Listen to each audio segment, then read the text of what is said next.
chacun des intervenants essaie de répondre à la question où on est la photographie à travers son expérience. Et après, on va ouvrir le débat avec le public en gardant en tête le principe des mercredis de Racine, une proposition, une critique, une proposition simple.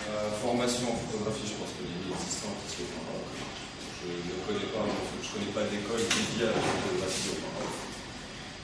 Donc, comme tu as dit, j'ai une formation d'architecte, je suis rentrée dans les années 80, et j'ai commencé à exercer mon métier. C'était très difficile, on n'était pas beaucoup de femmes dans le métier. Et vous savez, ceux qui ont fait de l'architecture ont la chance de pouvoir toucher à tout. Faire un peu de photo, dessin, maquette, et un peu c'est parti.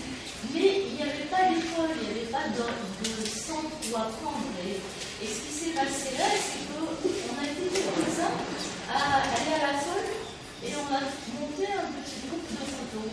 Ça s'appelait un atelier photo.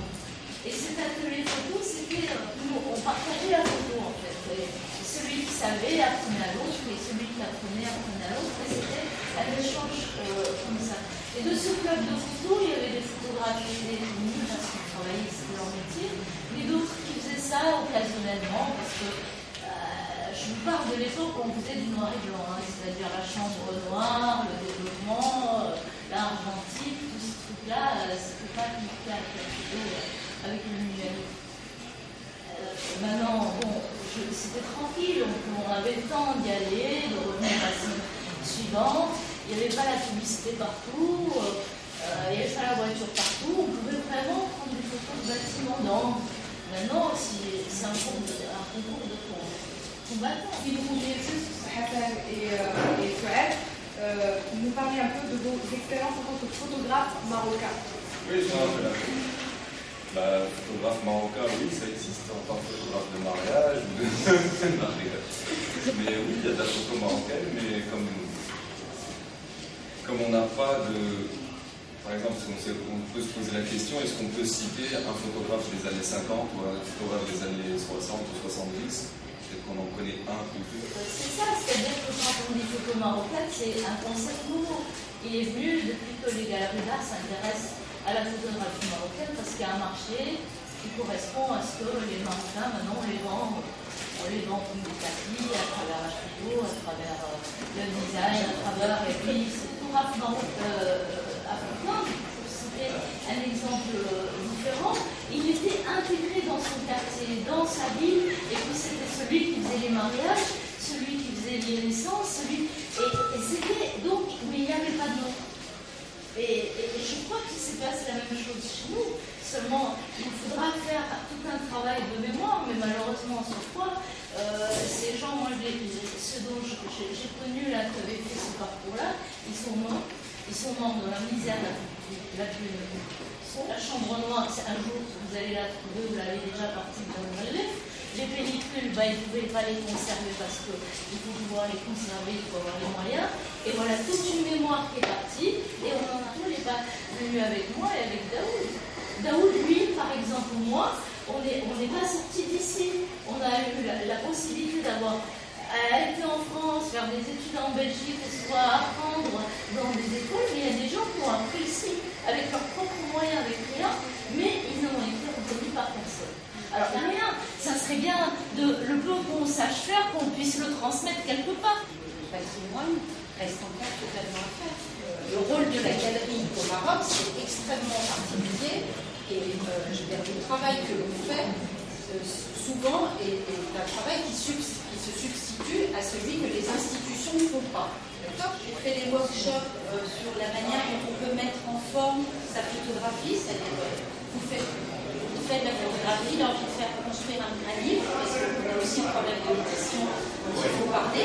Aujourd'hui, il n'y a pas d'éditeur qui prend la photographie. Moi, je crois qu'une chose, c'est que de la photographie, tout le monde s'agit partout dans le territoire. Il y a beaucoup de gens qui font plein de choses partout.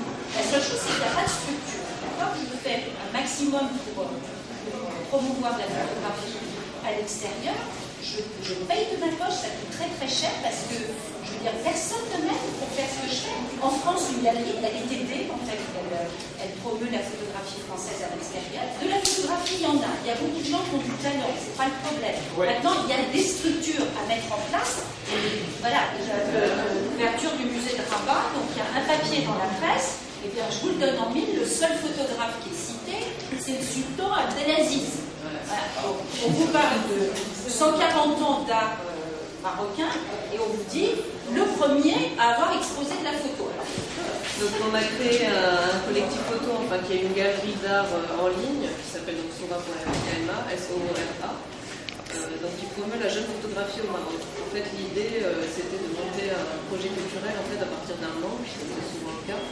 Là je voyais pas mal de photographes dont Hassan, assez talentueux dans mon entourage, et puis je traînais pas mal sur les réseaux sociaux, les blogs photos, etc. Et je voyais pas mal de perles, je trouvais ça dommage qu'ils ne soient pas représentés, au moins visibles sur Internet.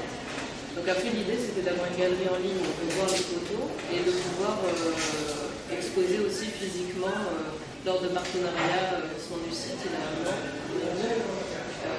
Là en ce moment on est exposé à Yakinando, donc jusqu'à demain. Voilà, c'est des partenariats comme ça. Nathalie Locatelli aussi m'a pas mal aidé à un moment, m'a pas mal conseillé. Enfin voilà, je compte sur les solidarités en fait avec les uns et les autres pour faire des partenariats pour exposer et montrer un peu des jeunes photographes en fait qui souvent n'exposent que sur internet, les réseaux sociaux, etc. Voilà, la question des œuvres d'art, des expositions voilà, d'artistes étrangers, impossible. Ils nous taxent 23% pour rentrer des images du prix de l'œuvre, du prix de l'œuvre. D'accord, ça veut dire que c'est juste impossible. C'est pour ça que j'ai dit. Et ça fait partie des choses importantes, c'est-à-dire qu'il faut que la taxe sur les œuvres d'art soit. On se répète que c'est pas possible. On va continuer à payer 23%.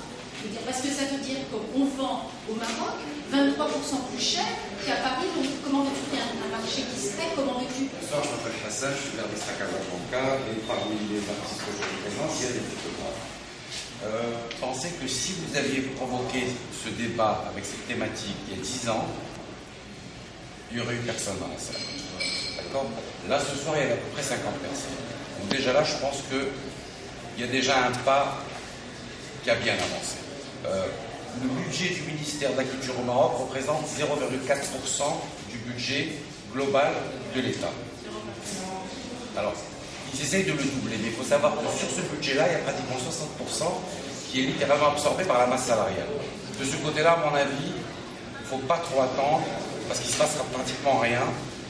Mais il y a des filières qui manquent, et particulièrement les filières de production. Et nous, en tant que diffuseurs, on est confrontés à ce problème-là de façon quotidienne. On peut faire l'effort, par exemple, de produire une exposition, on veut qu'elle soit éditée en un certain nombre d'exemplaires, on est complètement bloqué si on a une demande sur un deuxième tirage, ou un troisième, ou un quatrième, ou un dixième. Donc, mais il faut garder confiance, il faut rester. Je sais que les artistes qui se battent, le problème il est là, il est au niveau de la démocratisation de la photo. Et évidemment, la démocratisation, ça porte beaucoup d'espoir, mais bon, il y aura nécessairement très peu d'élus, fatalement. Mais je suis confiant. Je continue à l'être. Mais comment on peut démocratiser sans formation? Donc, il y aura toujours ces problèmes-là. Si on ne résout pas le problème de formation, parce que ça reste un langage, parce que moi je pense que le succès, ça n'est pas, on n'avancera pas. Parce que moi, pour moi, le succès, c'est le talent plus le travail. Oui, c'est pas la formation. Si on n'a pas ce langage, on n'arrivera pas à transmettre ce qu'on. Moi, je n'ai jamais de journalistes qui viennent chez moi pour voir des photos.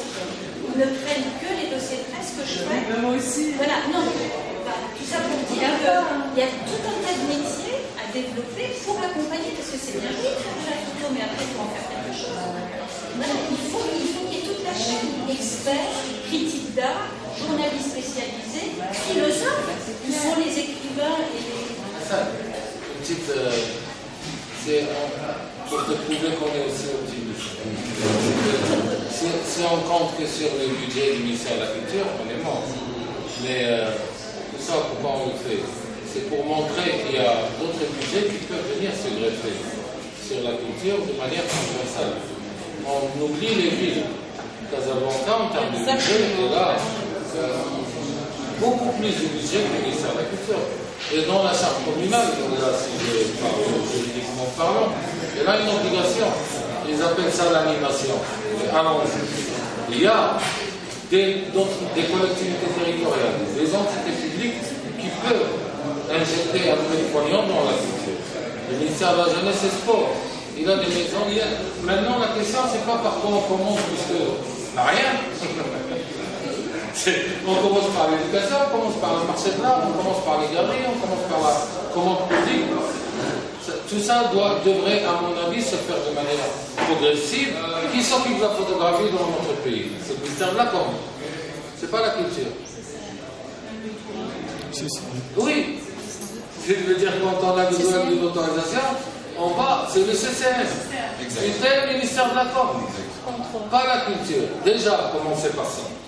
Et ça, encore une fois, ça ne peut être qu'une entité de professionnels de photos qui va voir le ministère de la culture. La photo, ça peut être un art. Par contre, là, quand il y a eu cette histoire de carte d'artiste, machin, les photographes peuvent demander une carte d'artiste. Apparemment, c'est ce qu'on m'a dit. On met dans le flou. Il y a bien un statut de l'artiste. Ça dit qu'en étant photographe, tu es reconnu comme artiste. Mais si on lit le texte du statut de l'artiste, Allah, ça te donne aucun droit. Mais alors, aucun. Tu es même puni si tu es prof et tu dis à un gamin, tu fais là. Si tu encourages un gamin à devenir artiste en lui montrant que ça pourrait être lucratif. C'est dans le statut de l'artiste, Diane. Ouais. Ah oui, elle est comme ça. C'est puni d'une amende. D'accord.